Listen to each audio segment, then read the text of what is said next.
Shambho Mahadev. Om Namah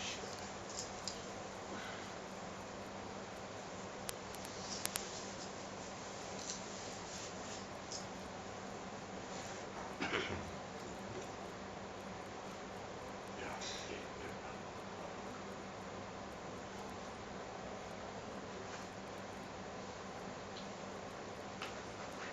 It is told in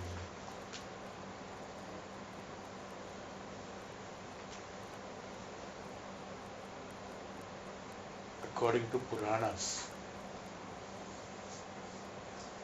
there are actually 36 Puranas,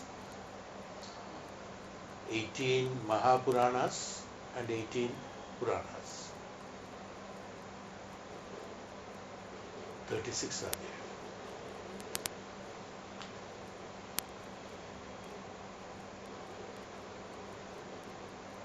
Linga Purana happens to be the Mahapurana, which is consisting of more than 100,000 shlokas. The 100,000 shlokas have been divided into 5 divisions of the subject, and it has been divided into 24 samhitas. Each samhita consisting of 250 to 500 chapters. Each chapter consisting of, depending on the 250 chapter, means each chapter consisting of many, you don't know, depends. See, it will come to 100,000. Such is Linga Purana. I just thought, for information, there is nothing that which is not there in that Purana. When it is this Purana,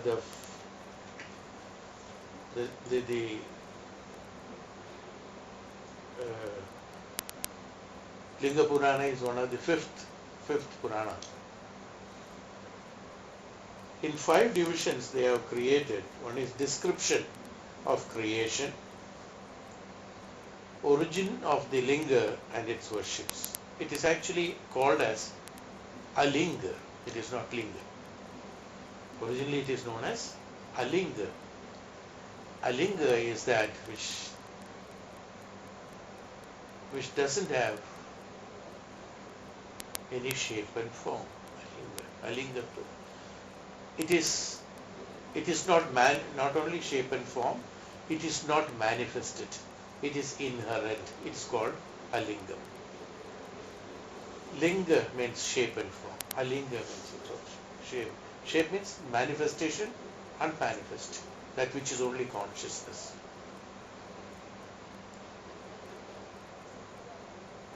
Origin of the link and its worship.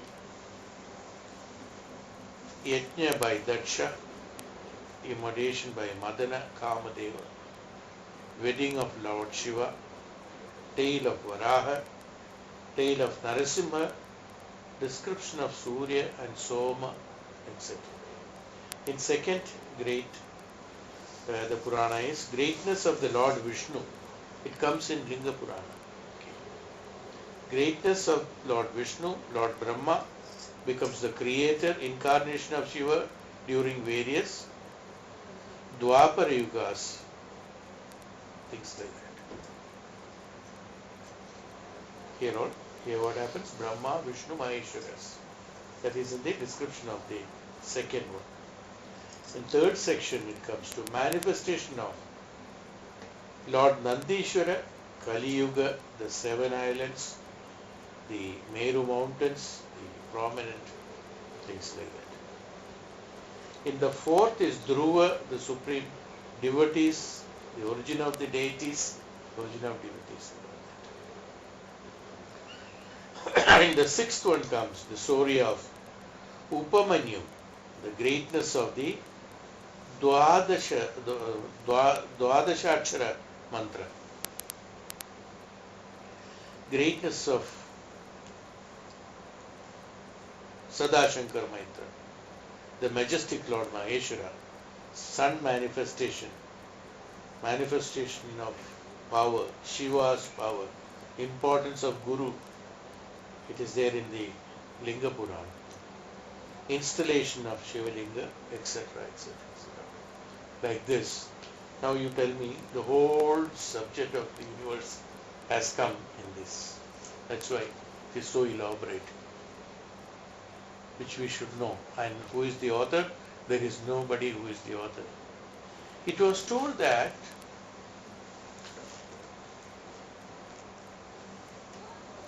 when there was Pralaya, after Pralaya, the Shivaling, one huge Shivalinga appeared, and there was a person called Vasugupta, to whom there was a dream and what he is supposed to do. This is how the first in the dream it revealed to Vasugupta that there will be a huge Shivlinga and what you are supposed to do. From there it begins. Who is this Vasugupta? Somewhere it says it has been come in the dream. Somewhere it says that Bhagavan appeared in front of him. Some others say that during meditation he got the consciousness. In some other it says that it came as Shruti, words. Various discussions are there. But the fact is that in the beginning the Shivalinga appeared after the Pralaya. The principle of being dividing them in the description of creation of that, then Brahma, Vishnu, Maheshwara, then manifestation of lords, then Dhruva, the Bhakta, then the importance of Guru, Shiva's power, installation of Shivalinga, etc. The divisions have been such made that it starts from the power of the description of creation. First creation, from that Shivalinga only, the prominence of creation has come. Shiva and Shakti. Shakti is that which is containing in Shiva. That Shakti which is there in Shiva, automatically what happens? This gives the projection of what is supposed to be happening. And through that Shakti only, this creation of great Maharishis were already there. After Pralaya also, these great people will be there. They have Amaratva. Even in Pralaya they have Amaratva. And through them, the further creation is created. So Bhagavan has been identified in the details that Swapna or whatever it's called, or the Bhagavan himself appeared and said that. He said there are three parameters which is known as Shiva and Shakti and Nara. This has been further explained. Apara, Parapara, Para, Parapara and Apara. Para is the highest consciousness. Parapara is identity of that highest consciousness. Apara is difference. All the three are me. That's what Bhagavan said. This has been created. What happened? When that energy from him, that Shakti, which is known as Shakti, when that Shiva and Shakti and the Nara, when it came, the reflection came from that, the highest consciousness and the identity and the difference have been created. The highest consciousness is that which is the infinite form of the Lord. Identity is that in various forms it is worshipped, is the identity. The difference is that discrimination through that studies is called the difference. So apara. That's why it is always known as Para, the highest consciousness with the studies of contemplation and identification. Then comes the Para. Then only the derivation of the Para comes. So in the dream, it has been said that Paramashiva means is a transcendent, immanent or creative is Paramashiva. Is transcendent. From where? From that which is Para. From there it is transcended, is called Parama Shiva.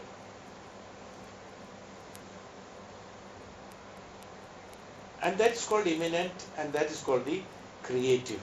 When it becomes creative, it becomes Shiva. Then it becomes, the 5 divisions have been created. I just want to tell you the background of that Shiva. What do you mean by Shiva? Shiva is nothing but the consciousness, the highest consciousness, from where all the Vidyas, all the Pragatis, all that what is available, now that's why this 5 divisions where it is including everything. When it comes Vishnu, Brahma, Vishnu and Maheshwara, all their Pragatis will come in that. Yes. All the Rishis will come under that. All the Gurus will come under that. The importance of the Gurus, importance of the Rishis, importance of the studies of the consciousness, the highest studies of the Vedas, Vedic science, everything comes in that. The Vedas have come after that. Each one of these Rishis have got number of incarnations. Veda Vyasa, Brahadayana is the 12th incarnation. Veda Vyasa's 12th incarnation is Badrayana, who wrote the scriptures and other things. And each one has got these number of transitions that have been taken place in them. Such are the great people. You see. Even Vasishtha has got number of this one. And Veda Vyasa, 12, he has got 12 births, 12 incarnations were there. And the Badrayana whom we are talking about, Veda Vyasa, who assembled the Vedas and all that, is the 12th incarnation. Now imagine from which inception the Shivling appeared, from where all these powers have come. During the process of this Shakti emerging from him, during the process of this Jnanam emerging from him, how can the world be created? How the creation can be done? How the Brahma could be, Brahma means a creator, that which unit which helps the creation to be done. Now these studies of, functional studies of each and every unit has been created in order for the people to understand, otherwise the whole thing is in that Linga, Alinga. From that Alinga only, everything has come, and from there, the beginning has come, the creation has come. From those vibrations of the Jnanam, how can a world be created? How can something be created? Forget about the world, universe. To create anything, Jnanam is required. Ichha Shakti, Kriya Shakti, Jnana Shakti. So, Jnana Shakti has to be required, is necessary. Then an Ichha Shakti has to come. Then a Kriya Shakti comes. This Kriya Shakti is known as Shakti. Okay, now we are coming to, in this, just giving the back. One is Shiva Tattva. Now what are these? 5 Tattvas. In Shiva Tattva, it is known as the Prathama Spandana. The first vibration that took. The Prathama Spandana. The initial creative movement. Spandanam, any vibration is not a movement. Here it has been specified. The Spandana is movement. Spandana means that which creates a creativity, that which creates something which is for the universe, is called spandanam, that which vibrates. It's not making it dull or it making it submerged, or then only it is comes in non-creative or manifested, or it comes the negative, what we call. The positive means that which vibrates, that's called spandanam. So prathama spandanam is from that Shivlinga. Then only all the spandanas have been created. That's called the Shabda. That's why Shiva is known as the Prakriti. Shiva is also known as the Shabda, Sparsha, Rasa, Rupa, Gandha. Everything is Shiva. Which is unmanifest, which is invisible, but it is existing. Shabda, Sparsha, Rasa, Rupa, Gandha is not manifested. It is invisible, but it is existing, is proof to everyone. But need not to have any studies for that. See. That even though everyone, that which is known to everyone, that for where a special study is not required, are those which are Shabda, Sparsha, Rasa, Rupa, Gandha is the universe. That universe, that indescriptive universe, that inherent qualities, that inherent jnanam, that inherent knowledge, that inherency itself, that secrecy itself is Lord Shiva, which doesn't have an akara. It is, Shiva is who? Shiva is Shabda, Sparsha, Rasa, Rupa, Gandha. That's Shiva. Nirakaratam, that's why we call it as Nirakara. Which is called which is existing, which is an executing power, which doesn't destroy at any point of time. Shabda, Sparsha, Rasa, Rupa, Gandha is never destroyed. It is there. The destruction can never be taken place in this. That's called Shiva. This is all classification of Shiva. A Shabda that comes is Shiva. Why? A Shabda that comes is unmanifest. Shabda is unmanifest. Words are manifested.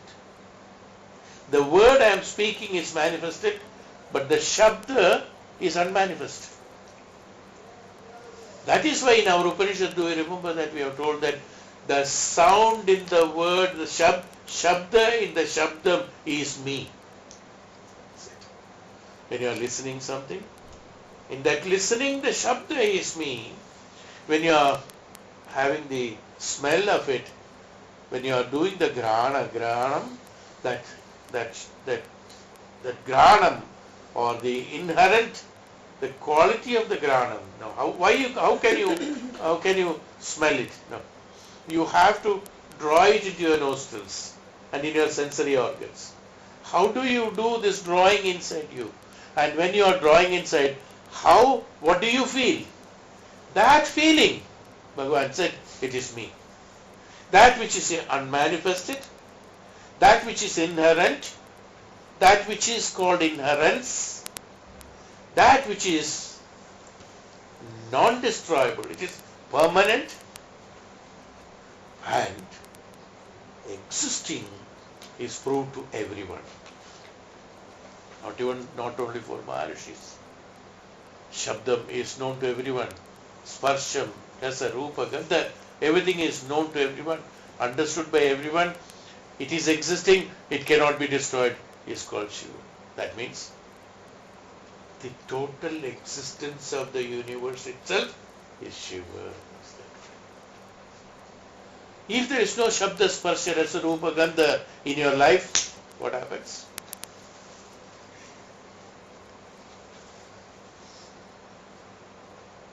You reach the highest consciousness without any sensory system. The whole sensory system is functioning only because of that existence which is inherent in the Shiva Tattva. That is why it is known as Shiva Tattva, which is known as the Prathama Spanda. Prathama, the first vibration. That's what many people have translated in many words. Yes. Shakti Tattva is the energy, energy of Lord Shiva. Is Shakti.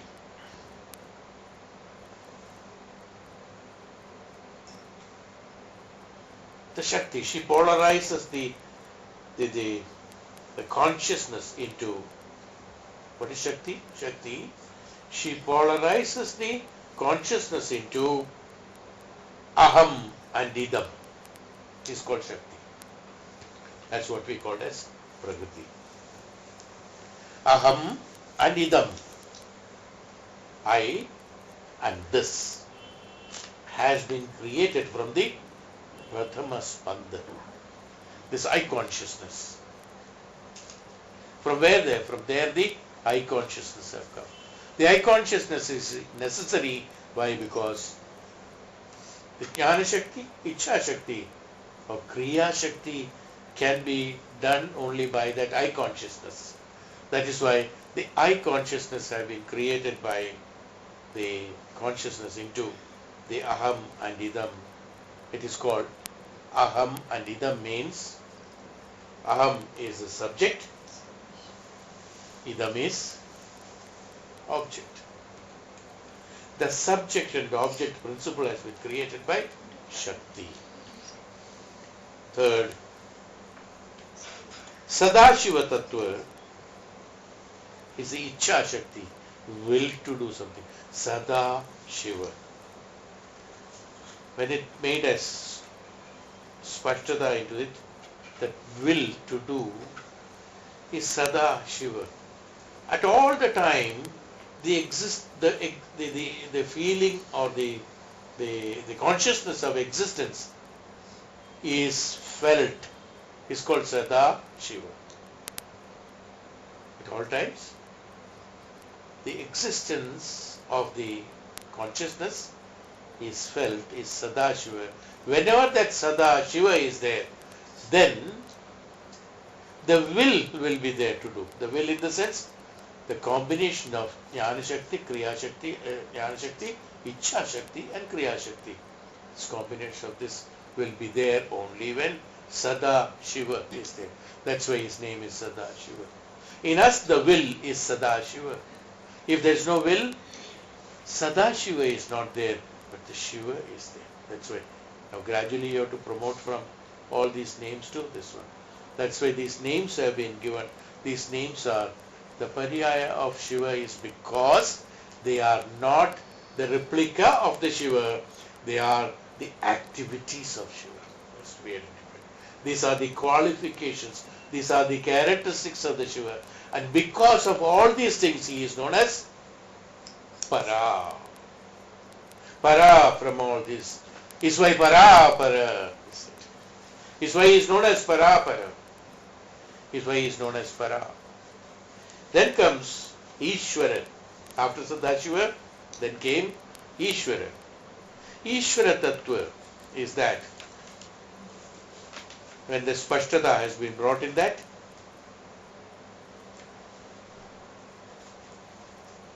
distinct blossoming of the universe takes place here. In this what happens? This Idam become prominent. When the Spashtada has been created in this, distinct of blooming of the universe, when it is said, that's called the Jnanam. Experience of Sadashiva, that's called the Jnanam. Experience of Sadashiva. Sadashiva, as I told you, you feel always that will is there, is called when Spashtada has been created. So this has been identified as Ishvara. That's why we call it as Ishvara.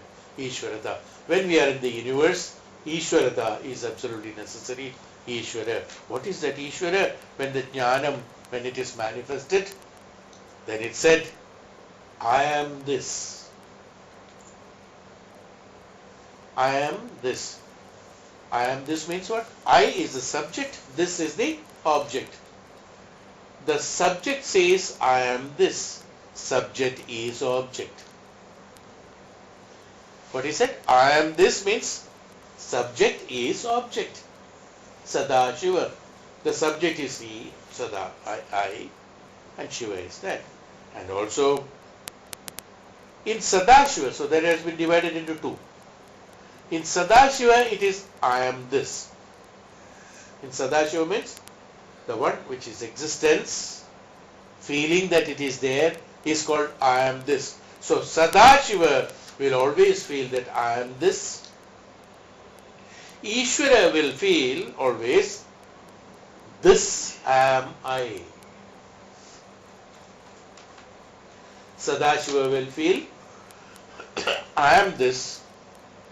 Ishvara will feel, Ishvara means this am I. What is the difference? I am this and this am I. Sadashiva.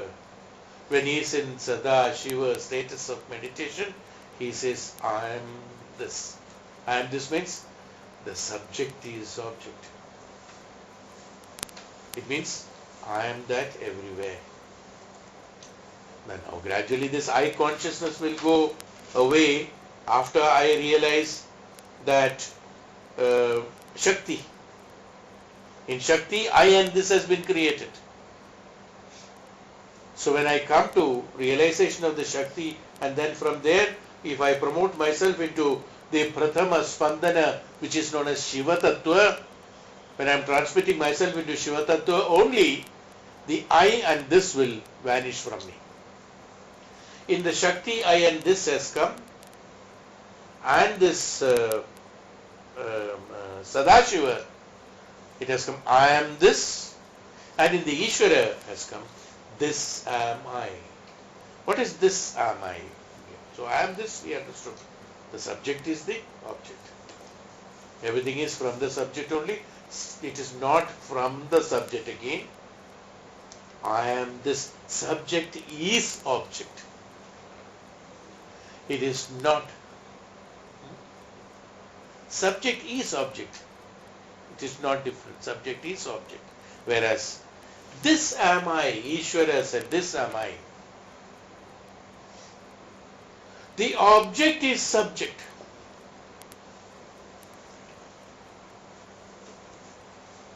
Why there has to be two different things? Both are, to a person, both are meaning same. One says that subject is object, another said object is subject. In fact, both are same. But minutely when you look at what, then why great, this is all Shruti. No author for this. This has come from that. Then people have interpreted it in many ways this has come. So Ishvara says, Ishvara is in the fourth status. In the fourth status says that I am this. Sadashiva is a third status. I am this. Subject is object. Subject is object. And in the fourth, Ishvara says object is subject. He specifically said Ishvara is for the purpose of, as again said, that when the manifestation of the universe has taken place, Shakti had to be manifested, Sadashiva had to be manifested. After Sadashiva, Ishvara had to be manifested in order to make the universe function. So in order to make, we are actually coming from top to bottom, we should go from here. When the universe is functioning, that every object, like each one of us, is an object. Every object will be awakened to the status of knowledge of this. That means the object is subject. Aham Brahmasmi. Where are you going to? You are going to again, from the Atma to the Paramatma. Is why the Ishvaratva has been classified. These are all very detailed technical words which, since we have learned the Upanishad, I am just telling this. Otherwise, Nobody can make out what is what from this. It's very difficult. I'm just giving you the background. I liked it, interesting it was for me. So I thought I will share with you. The fifth status came to Sat Vidya. When the Ishvara has said, object is subject. Object has started, all the objects started thinking, I am the subject. That's in the Treta Yuga. In the Treta Yuga, all the objects, Maharishi said, I am that Sat Guru, I am that Ishvara, I am that consciousness. This thought came in them. That's called the object is I. The object is subject. This is I. Then comes Sat Vidya.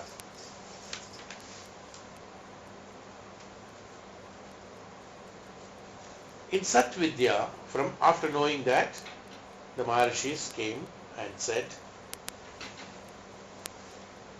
in this status of Sat Vidya, what is Sat Vidya? Sat Sang, no? Sat Vidya. Vidya is another. Sat Vidya. What is Sat Vidya? Sad.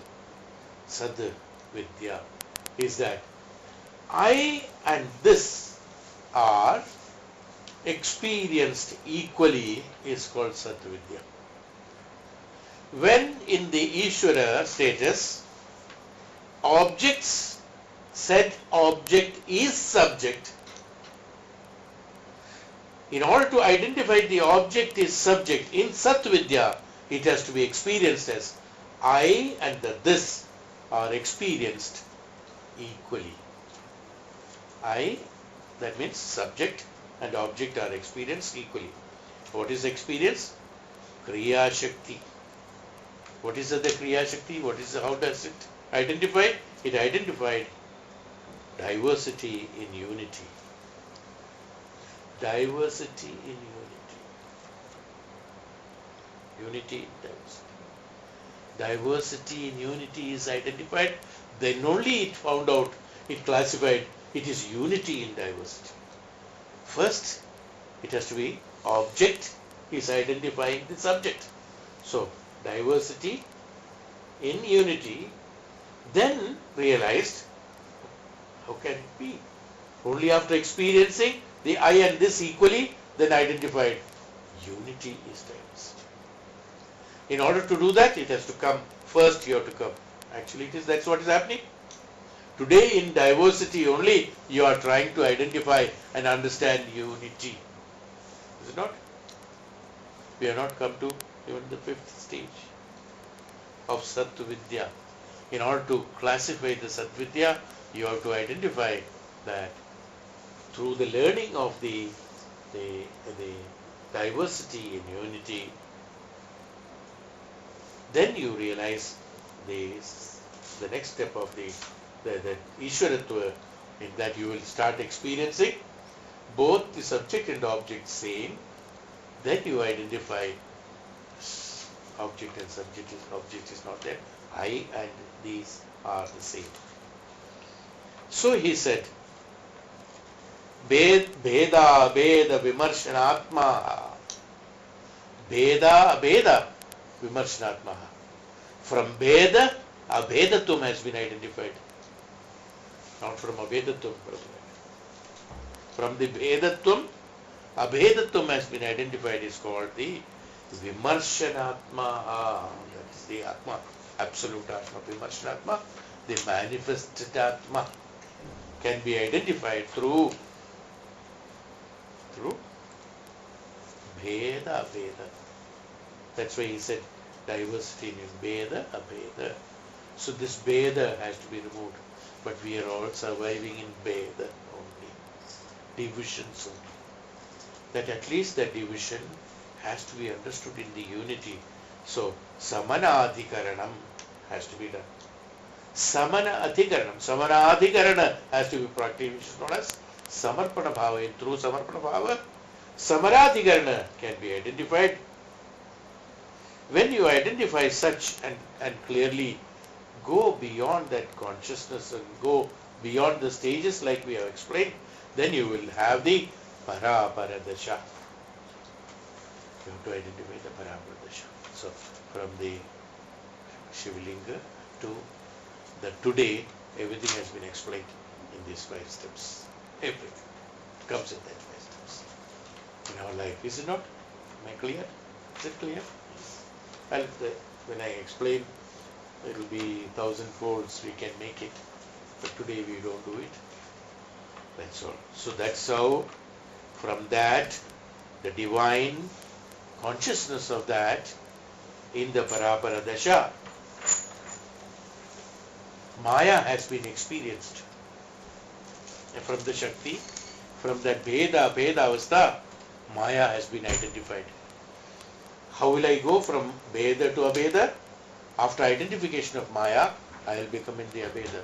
The Maya experience is that those which are measurable, I go into the details of the immeasurable of that. It's called the identification. How to go and how to identify Maya, we have already discussed in Bhagavatam in the last class. What are the things you have to do in order to identify Maya and come out of it is why. Here also in the 5th division, it is also mentioning about those. This is from where, when such divisions are taken place, when the identification of the Parapara has been identified, from that Shruti, from there the Shruti came, and from that Shruti the Shiva Sutras have been identified. From there the Shiva Sutras have been identified. And in the Shiva Sutras, in the initial bhaga, when you divide it into 3 portions of Shiva Sutras, the initial portion, the 2 are important. I just thought I'll tell you. 2 are important sutras which are known as, we have learned it, still I say that, Jnanam Bandhaha. Jnanam Bandhaha. Jnanam in the sense, it's not that knowledge is Bandhanam. The limited knowledge is Bandhana. Bandhana is created, the cause of bondage is created by the limited knowledge. A knowledge which is binding you is a limited knowledge. The knowledge gives you mukti from the binding is the true knowledge. A knowledge which is binding you is a limited knowledge or yes. There's a limitation in the knowledge is called limited knowledge. There's limitation in the knowledge, so limited knowledge. Limited periphery, you are able to identify only to that extent. Jnanam Bandhaha. That which is creating Bandhana is limited knowledge. That which is creating mukti from the Bandhana is true Jnanam, absolute Jnanam. Well, we can go ahead like that. Then comes the 5th sutra, he said. Because these are misunderstood in various sense. Somebody thinks that Jnanam is Bandhanam. It's not that Jnanam is limited knowledge. Here also the same thing. There's a mistaking taking place in the 5th sutra. Udyamo Bhairava. Udyama is effort. Immediate translation is no, it's not right. In Sanskrit, Udyama has come from Ut Yamaha is Udyamaha. Total meaning is different. Ut Yama is that the revelation of the consciousness, the sudden opening into the consciousness. So, Ut means rising up. Ut is rising up. Yamaha, traveling towards the consciousness. Utyama, Udyamaha. That's how Udyama. The one who does that Udyama, that sudden opening to consciousness, is called Bhairavaha. Bhairava is Shiva. Is Shiva. That who reveals the consciousness through the upliftment. It's called the Shiva. And it has been explained in the Shastras and Vedas everywhere. When such consciousness is revealed, what comes to you? How do you feel it?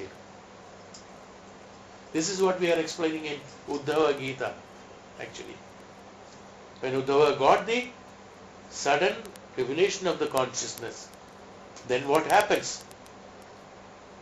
Then it so happens that he doesn't exist. Then only his bhakti, we call there as bhakti. His bhakti exists. The true bhakti is the true jnanam.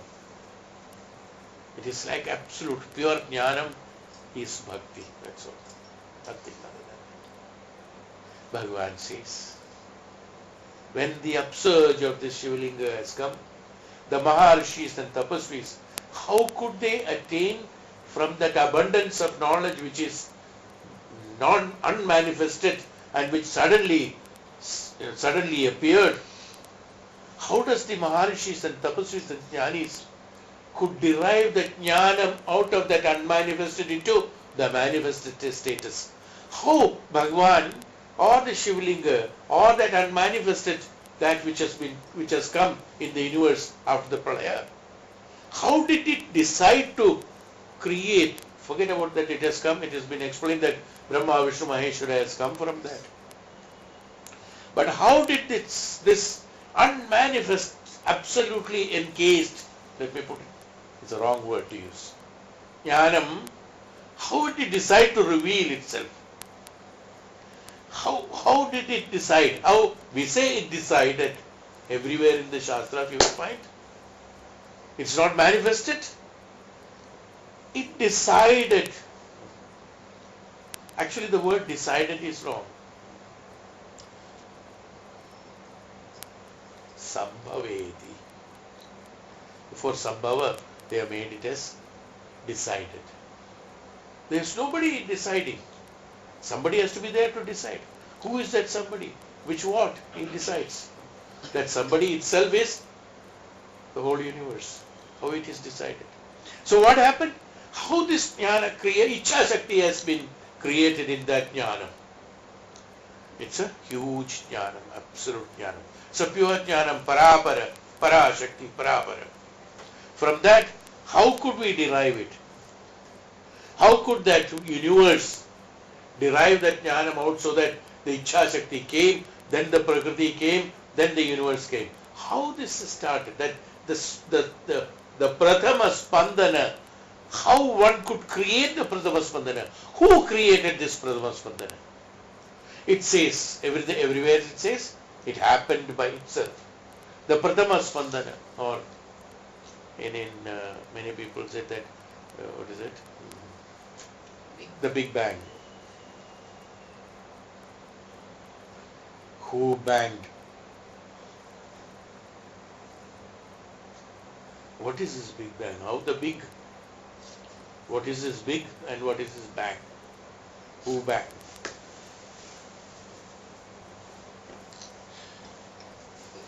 Swayam. It happened. How it has happened? How can it happen? There has to be a cause and effect theory in this.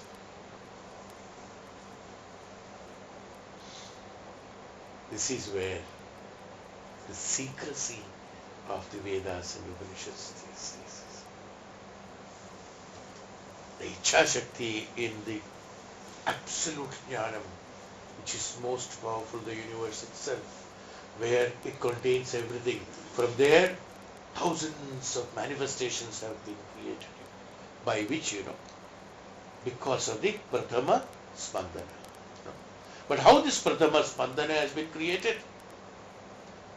Created by, suppose I just tell you, take you towards the practical side of showing you how the Prathama Spandana has been created. Okay. Bhagavan Shiv in the Puranas said that out of Sati's demise, after that, he became the absolute consciousness. That means Virakti has come. He is not aware of anything. It's called, it's not the status what we are seeing in picturization. No. He has become the absolute consciousness which doesn't have anything to do. What happened? From the departure of Sati, demise of the Sati, what happened? Bhagavan Shiv, who is Brahma, Vishnu, Maheshwara, say, the Maheshwara has withdrawn from the status of Maheshwara. This probably nowhere you will read. I'm just telling you. From the status of Maheshwara, the Maheshwara has been drawn into where? The Shiv, the first status of that Shiva Tattva. He has withdrawn himself into Shiva Tattva. From Shiva Tattva, he has gone into Para. When they have withdrawn to, that is why Brahma and Vishnu has been frantically looking for him to come back so that the balance, because from the Shakti, the I and this has to be there. The Aham and the object, subject and the object has to be there. Otherwise, function of the universe will not take place. This I and this, Aham and Idam, the Aham and Idam can take place only when Sadashiva is there. Or the second status is what? Shakti Tattva is there. The Shakti Tattva has to come only from the Shiva Tattva. Shiva Tattva has come only from the Para. What happened? When there was no activity left for Parameshwara, when the Sati's demise, he withdrew into the highest consciousness, which is Para, because there is nothing to do. Here, he went into the Para. Now from the Para, Shiva has to be brought out. Which Shiva? The Shiva what we know as Shiva. I am talking about the Shiva whom we do not know. Para. But the Shiva whom we know, I mean we means the Janam, no. He has to be brought out. That means Brahma, Vishnu and Maheshwara. This Maheshwara has to be brought out. How can they be brought out? How can Maheshwara can be brought out from that unmanifest which is already, otherwise what happens? Bhagavan said, calamities will be there and the whole universe will get destroyed if we do not bring him out. So Mahavishnu and Brahma, they do the tapasya. Well, kahani, stories may tell so many things. I am just putting you into the technique of that. They go into the tapasya, status of tapasya, that to bring. Because the other two parts of the para is here. The absolute consciousness is there. The srishti activity and the raksha activity is there. But the creativity is already gone. In the Brahma, there is no, Brahma is there, creator is there, creativity is not there. The creative, from Shabda, from Vani, Shabda has gone. Then what happens? That's all. No? Can you hear anything? No. I am speaking. Can't hear. Shabda is not there. So, like that, I'm just telling you a practical example. Like from the word of sound, the sound has gone. That was the state of Brahma and Vishnu at that time. The word which I want to speak, which doesn't have sound, how the universe can function? It cannot function. Gradually, the destruction will take place. The smelling organ, it's when I don't feel the smell at all, then what happens? Eyes are open but cannot see anything. That seeing in the seeing is me, Bhagavan said. The capability of seeing, yes, that's Bhagavan. That your eyes are open but cannot see. You understood what happened? Even though Brahma, so are you getting it? So I'm just telling Brahma and Vishnu is existing, but from them the creative, that's called the consciousness, has gone into para. How can they be brought out? So Brahma and Vishnu said, now what to do? The whole universe will get born. Again, Pralaya will come. So before it is destroyed, he has to be brought back. In order to bring back, is why the tapasya of Parvati has been created, this, that and all that's created. But actually what happens? Actually what happens is that whether it is tapasya of Parvati, Devi Sati, Devi Mata Parvati, Mata Parvati, or it is Mata Sati, or it is Bhagavan Shiv, or it is Bhagavan Vishnu, or Bhagavan Brahma. All of them, what they tried, all the three of them, they created this Sati into Parvati's function and them as tapasvis, and they all the three with an absolute pure bhakti, because jnanam is not there. Jnanam is already in them. But they have the blessings of the Lord with that consciousness from that unmanifest shivling. That blessing is there, that's why they are there. Because of them, that purity in them is existing. With that purity in them, they did not know what to do. They did not know how to do it. Have you seen the Purana? They did not know how to do. What has to be done? Parvati has to do tapasya. Hey Bhagavan, please come. Mahavishnu, tapasya, please come. Brahma, please come. What is that? Please come in our language? Absolute pure bhakti. Pure bhakti is what? Pure bhakti is pure jnanam. That pure jnanam which is there in existing in them, because they are a part of existence still provided by the Shakti. The part of Shakti is in them. With utilizing that left out charge in them. With that left out charge in them, they started praying the Lord. Praying the highest consciousness. Hey Bhagavan, please come. Yes. Unless this consciousness is there, the whole purpose of the life form, Jivatma, or the creation, or the Raksha, or the Samhara, nothing will take place. With absolute bhakti, absolute prayers, only Bhagavan could be again avatarana as Bhagavan Shiva, and that is how the Vivaha takes place with Mata Parvati. Today is supposed to be the Vivaha. The consciousness has come back. So Mata Parvati, Mata Shakti, Shakti has got a great responsibility fulfilled. Bhagavan Vishnu and Bhagavan Brahma have taken a great responsibility by having tremendous bhakti towards that highest consciousness, and that Shiva appeared, and again the universe became normal. Is why we are all here today. Om Shivaya, Om Shanti, Shambho Mahadev. That is it. So bhakti is the very bhasha of bhakti. With that bhakti, you can bring that highest consciousness. But what is that bhakti? That bhakti should be like Mata Parvati. That bhakti should be like that Bhagavan Vishnu who lost Bhagavan Shiva. That bhakti should be like Brahma, Bhagavan Brahma who lost Bhagavan Shiva. The bhakti should be that. Then the avatarana takes place. Shambho Mahadeva. Om Shanti. Om Purnamadam Purnamidam Purnat Purnamudachyate Purnasya Purnamadaya Purnameva Vasishyate.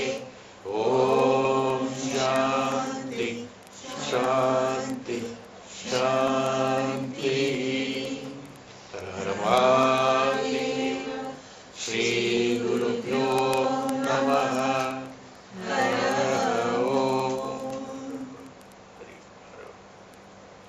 Om Bhumi Mangalam, Udaga Mangalam, Agni Mangalam, Vayu Mangalam, Gagana Mangalam, Surya Mangalam, Chandra Mangalam, Jagata Mangalam, Jiva Mangalam, Deha Mangalam, Mano Mangalam, Atma Mangalam, Sarva Mangalam, Bhavatu Bhavatu Bhavatu. Sarvamangalam bhavatu bhavatu bhavatu. Sarvamangalam bhavatu bhavatu bhavatu. Om. Om. That's it. That's it. Hari Om.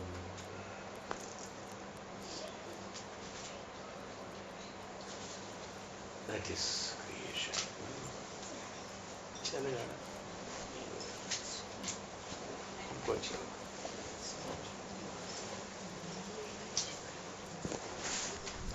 Shambho Mahadeva.